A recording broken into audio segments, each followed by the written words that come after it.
پناه میبریم به خداوند از شر خطوات شیطان. بسم الله العلیم الحکیم. به نام خداوندی که از همه عالمتر است و از همه حکیمتر است. جلسه امروز در مورد شابلون‌های فهم است. فلسفه، حکمت. چرا در قرآن کلمه فلسفه به کار برده نشده است؟ چرا در حوزه‌های علمیه ما انقدر روی کلمه فلسفه تأکید شده است؟ فرق ساینس و علم کجاست؟ جدول نوع مشاغل رو بیارید تو ذهنتون.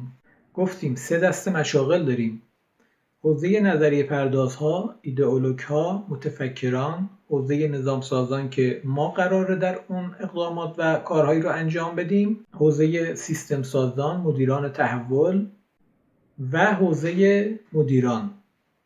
حوزه اول خیلی تعدادشون کمه. خود غربی‌ها میگن کلاً 400 نفر بودن در 400 سال گذشته که توانستند علم و فکر تولید بکنند. حوزه دوم حوزه نظام سازانه، تعدادشون خیلی کمه، شاید زیر 1% جامعه بشن و بیش از 99% افراد جامعه حوزه مدیران هستند. شما از مدیریت یک کامپیوتر، اپراتوری یک کامپیوتر بگیرید، مدیریت یک خودرو، مدیریت یک تریلر، مدیریت یک کارخونه، مدیریت یک کشور، حتی همه اینها رو میگذاریم در دسته مدیران. حوزه متفکران و ایدئولوگ‌ها، نظریه پردازان، به این صورته که یک شخص متفکر، مثلا ابن سینا، مثلا آقای اسحاق نیوتن، کل عمرش رو میگذاره و یک جمله طلایی، یک نمودار طلایی، یک جدول طلایی، یک جرعه ناب از عمرش رو برونداد میده. نظامساز با این کار داره. نظامساز هیچ وقت فرصت تعمق و ریز شدن جزئی در تک تک موضوعات رو نداره. وقت و انرژی این کار رو نداره. نظامساز با اون جرعه نهایی کار داره. نظامساز علم کلشناسی است. تصمیمات کلی، تصمیمات انقلابی، تصمیمات تحولی رو باید بگیره. هیچ وقت نمیتونه درگیر امور جزئی بشه. چی میخوام بگم؟ یک نظامساز سطح تکنیکی، مثلا علوم فنی و مهندسی، مثلا مهندس عمران، با جداول مهندسی سر و کار داره. سایز همه میلگردها، سایز همه تیرآهن‌ها، سایز انواع بتون، سایز انواع مصالح ساختمانی در جدول‌های مشخص شده و نمودارهای مشخص شده، نمودار تنش و کشش اونها مشخص شده وجود داره. نظامساز میاد از تک تک این قطعات استخراج میکنه، استفاده میکنه از این کتابچه و یک نظام، یک ساختمان رو طراحی میکنه. ماشینساز چه کار میکنه؟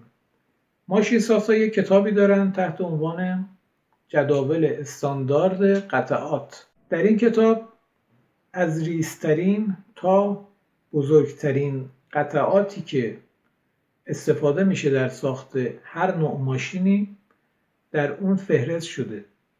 انواع تولرانس ها، انواع پیچ و مهره ها، انواع بلبرینگ ها و سایز و اندازه های مختلف اونها، همه اونها تو این جداول مشخص شده. یه ماشینساز میاد از اینها استفاده میکنه، استخراج میکنه از این جداول و در طرح خودش ازش به کار میبره. به این جداول میگن شابلون فهم.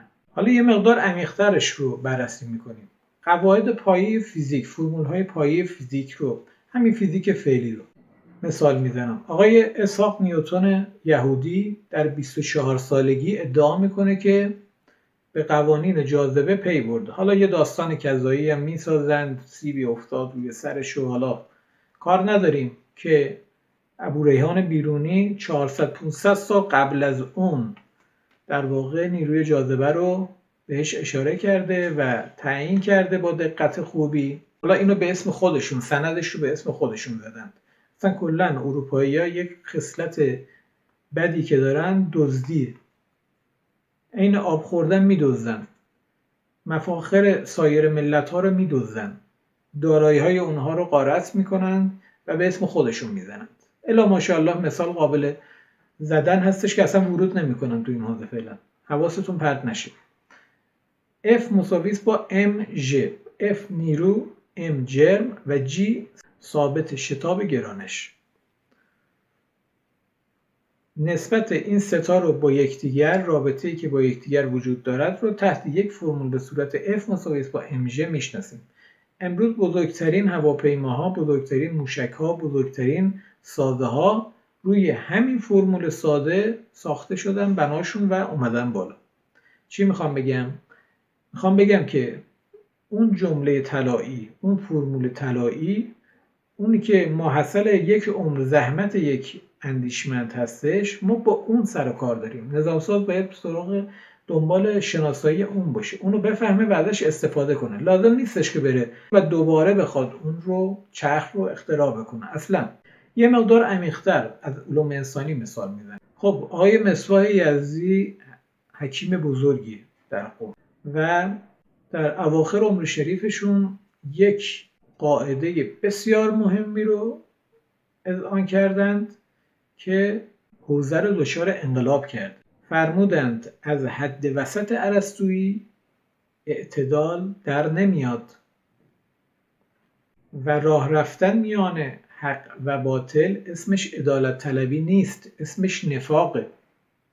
همین دو جمله به ظاهر ساده 700 سال، بیش از 700 سال حوزه و هزاران روحانی و حکیم و آیت الله خرج شدند تا به این جمله طلایی برسند.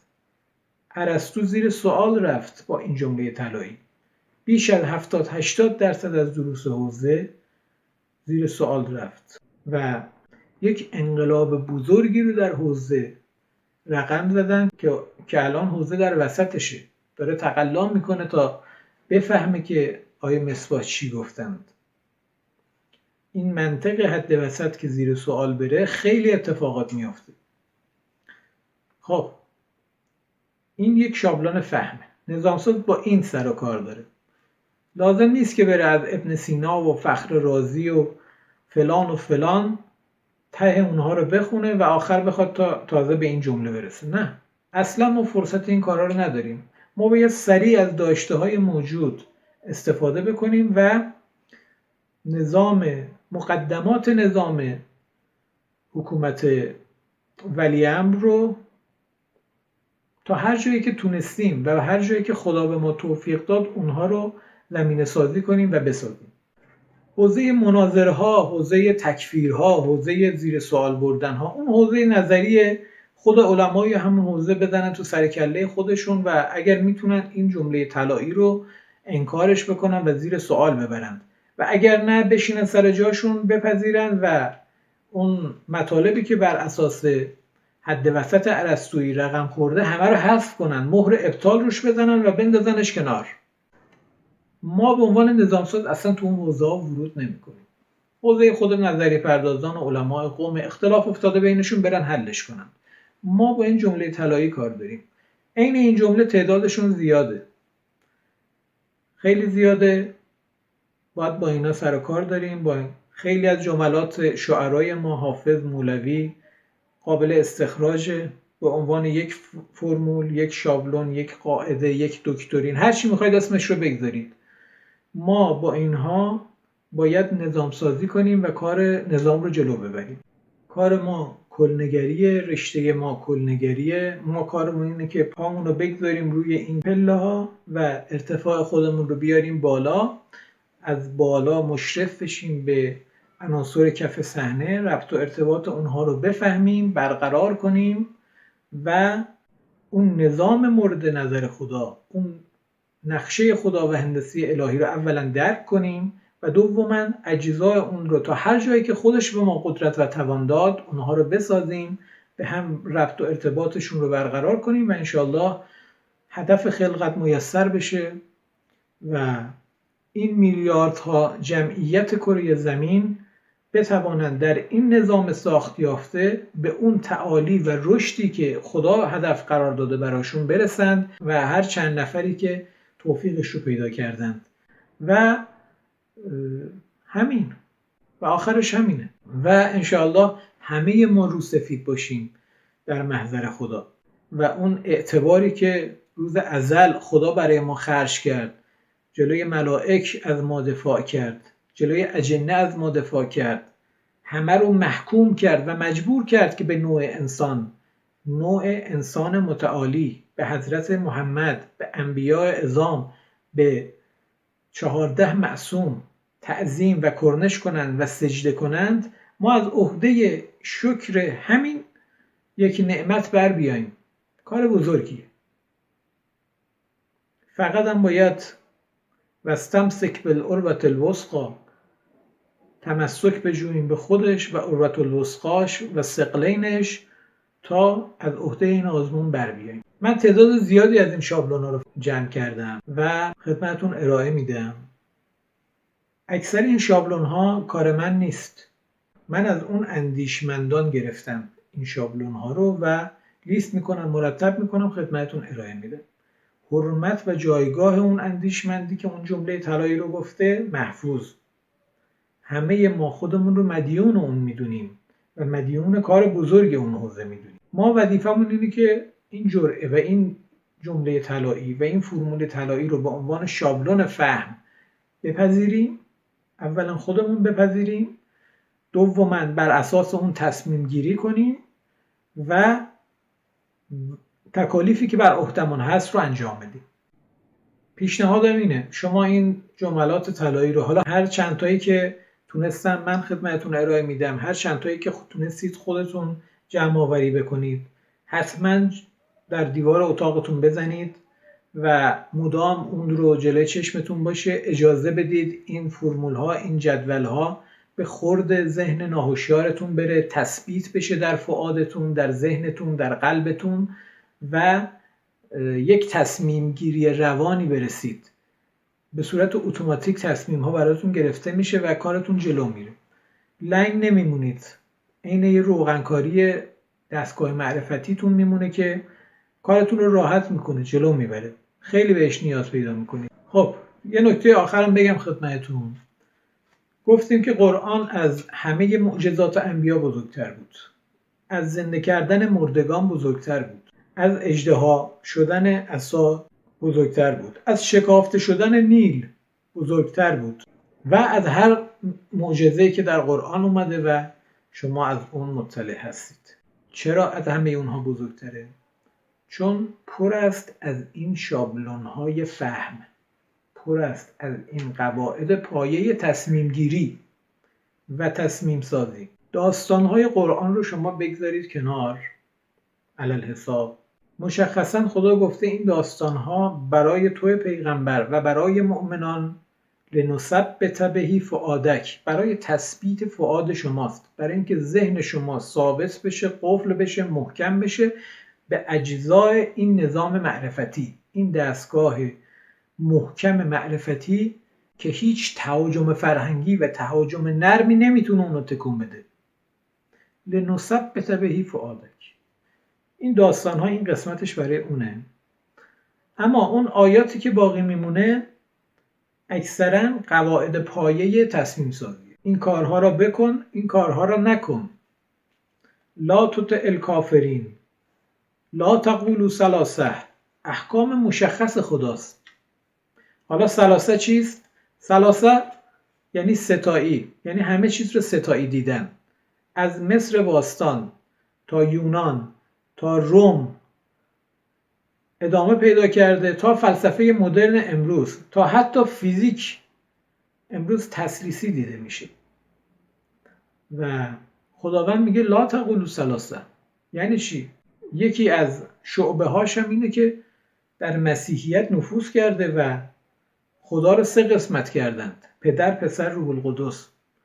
خب خدا مسلما گفته لا تقولوا ثلاثه. نگید این ستایی رو نگید، اصلا اینطوری فکر نکنید. همین 3 کلمه بخش بزرگی از ساینس امروز و علوم معرفتی غربی امروز رو زیر سوال میبره. ما با این سر و کار داریم. ما فرصت این رو نداریم که بریم کل علوم غرب رو بخونیم و به این نتیجه برسیم که بله اونها همه چیز رو ثلاثه کردن و این ور بیایم به قرآن مجهز بشیم، از اون ور در فلسفه اسلامی و ببینیم اینها چه جوابی دادن. اصلا ما فرصت اینو نداریم. ما با این آیه کار داریم. اول به این آیه خودمون رو مجهز میکنیم و بعد سراغ هر کدوم از رشته های غربی که رفتیم اول با این عینک میبینیم که اون رشته آیا به ما ستایی رو میگه؟ آیا داروینیزم همه چیز رو روی ستا بنا کرده؟ آیا فروید ایگو سوپر ایگو همه چیز رو ستایی دیده؟ بله. خب پس اون رو خط میذاریمش کنار. ما نظامساز فرصت اینو نداریم که بریم درگیر مباحث نظری بشیم. کل فرویدیسم رو میذاریم کنار. به این میگن شابلون فهم. این قدرت شابلون فهمه. قرآن به این دلیل معجزه جاوید و بزرگترین معجزه است. تصمیمات اشتباه رو میتونه روش خط بطلان بکشه و بندازتش دور. لا الهی رو رقم بزنه که اون بت‌های باطل، اون تعالیم جهل، بله علمه، اینا یه سری دانسته هاست، یه سری کتاب هاست، شکی نیست، یه سری افکار هستش، ولی اینا جهله، اینا جهتش رو به باطله، جهتش رو به سیتانیزم و شیطانیزمه، جهتش به تباهی و سیاهی. خود قبل رو که مبدع و مبتکر این بدعت ها بودند به قهقرا کشونده. خودشون کاسه چه کنم دستشون گرفتند. ما بعد بیاییم بریم از اونها تقلید کنیم؟ خدا میگه لا تطع الکافرین. از کافران، از فیلسوف ها، از ملحدان، از امپریست ها که به غیب باور ندارند، از اکسپریمنتال ها، از اینها تبعیت نکن. جاهدهم بهی جهادا کبیرا. اون بهی یعنی چی؟ یعنی با این شابلون های قرآن با اونها جهاد کن، مبارزه کن، بزن و ضربه بخور. بله این زد و خوردها طبیعیه. نکته خاصی که خواستم این جلسه بهتون بگم همینه. مجهز بشید به شابلون های فهم و از همه مهمتر شابلون های فهم قرآن. قرآن رو وقتی باهاش رجوع میکنید، باهاش برخورد میکنید، از این حیث ببینید خدا داره بهتون اسلحه میده، داره بهتون کمک میکنه، داره بهتون امداد میرسونه، داره به شما نکته‌ای رو میگه که بتوانید پوز دشمنان خدا رو به خاک بمالید، پوز دشمنان بشریت رو به خاک بمالید. قرآن از این جهت معجزه جاوید همه اعصار و همه انبیا هست. کل تاریخ برای این انجام شد که از توش یک جرعه بیرون بیاد که در قالب قواعد قرآنی و احکام قرآنی اونها رو میتونیم احصا بکنیم و بفهمیم و بشناسیم و به کار ببریم. اجتهاد یعنی فهم این شابلون ها و به کار بستن اونها. فکرتون رو از غیر از این جدا کنید. قرآن برای این نیست که در ماه مبارک رمضان رحلی رو جلومون باز کنیم و عین طوطی به سرعت یک جزء کامل رو در چند ساعت بخونیم و انتظار داشته باشیم که وجب له الجنه، جنت بر او واجب شد. نه خیر. قرآن یعنی فهم تک تک این قواعد و به کار بستن اونها. لازم هم نیست که به کل قرآن مسلط بشیم. یک آیه خاص، و ما رمیت اذ رمیت ولکن الله رما. شهید مهدوی با همین یک آیه آمریکایی ها رو در خلیج فارس زمینگیر کرد، پوزشون رو به خاک مالید، چندین ناب اونها رو زد. این آیه قدرتی رو به رزمندگان و جوانان مؤمن انقلابی جهاد سخت داد که هیچ قدرت خارجی توان مقابله با آنها رو نداره. امروز یک آیه شابلون ذهنیش کرد. من تلاشمو میکنم، تیرم رو میزنم، موشکم رو میندازم، ولی خدا تویی که داری میزنی، اگه خواستی بزن، اگه نخواستی نزن.